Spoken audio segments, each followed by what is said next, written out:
लखनऊ के एक शांत मोहल्ले में शारदा देवी का एक प्यारा सा घर था जहां वह अपने बेटे रोहित और नई नवेली बहू नेहा के साथ रहती थी।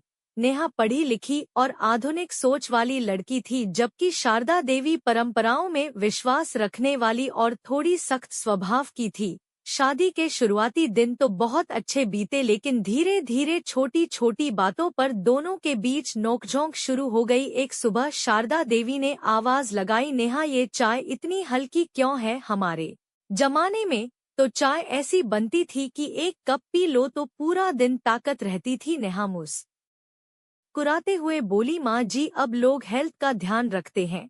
शारदा देवी ने तुरंत जवाब दिया, हेल्थ का ध्यान रखते रखते तुम लोग स्वाद ही भूल गए हो। नेहा हंसते हुए बोली, और आप लोग स्वाद के चक्कर में हेल्थ भूल जाते थे। दोनों एक दूसरे को देखकर हल्का सा मुस्कुरा दी और यही उनकी रोज की नोकझोंक बन गई। एक दिन शारदा देवी ने कहा, आज खाना मैं बनाऊंगी, तुम बस देखो और सीखो। नेहा ने मजाक में कहा, ठीक है माँ जी, लेकिन अगर नमक ज्यादा हो गया तो मैं कुछ नहीं कहूंगी।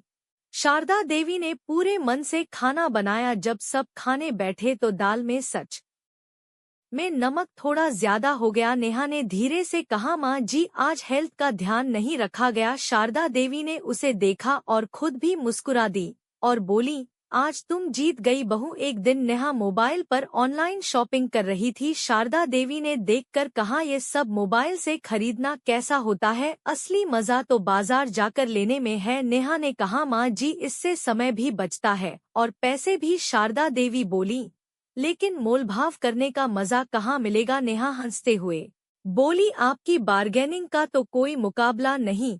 दोनों फिर हंस पड़ी। नवरात्रि का त्योहार आया तो घर में सफाई और सजावट शुरू हुई। शारदा देवी चाहती थी कि सब कुछ पारंपरिक तरीके से हो, जबकि नेहा आधुनिक सजावट करना चाहती थी। इस बात पर दोनों में थोड़ी बहस हो गई, लेकिन रोहित ने बीच में आकर कहा कि आप दोनों मिलकर करेंगे तो ज्यादा सुंदर लगेगा। दोनों ने एक दूसरे को देखा और मान गईं, और इस तरह घर में परंपरा और आधुनिकता दोनों का सुंदर मेल हो गया। कुछ दिन बाद नेहा की तबीयत खराब हो गई, उसे तेज बुखार था। शारदा देवी ने तुरंत उसकी देखभाल शुरू कर दी, उसे दवा दी, खाना बनाया और रात भर उसके पास बैठी रही। उन्होंने प्यार से कहा, बहू तुम जल्दी ठीक हो जाओ, तुम्हारे बिना ये घर सूना लगता है। नेहा की आंखों में आंसू आ गए और उसने कहा, माँ जी आपकी डांट और नोकझोंक के बिना मेरा भी मन नहीं लगता। उस दिन दोनों के बीच की सारी दूरी खत्म हो गई। उसके बाद भी उनकी नोकझोंक जारी रही, कभी चाय पर, कभी खाने पर, कभी छोटी मोटी बातों पर, लेकिन अब उसमें सिर्फ प्यार था। एक दिन रोहित ने मुस्कुराते हुए कहा, आप दोनों की नोकझोंक के बिना घर अधूरा लगता है। दोनों एक दूसरे को देखकर हंस पड़ी और यही उनके खूबसूरत रिश्ते की पहचान बन गई।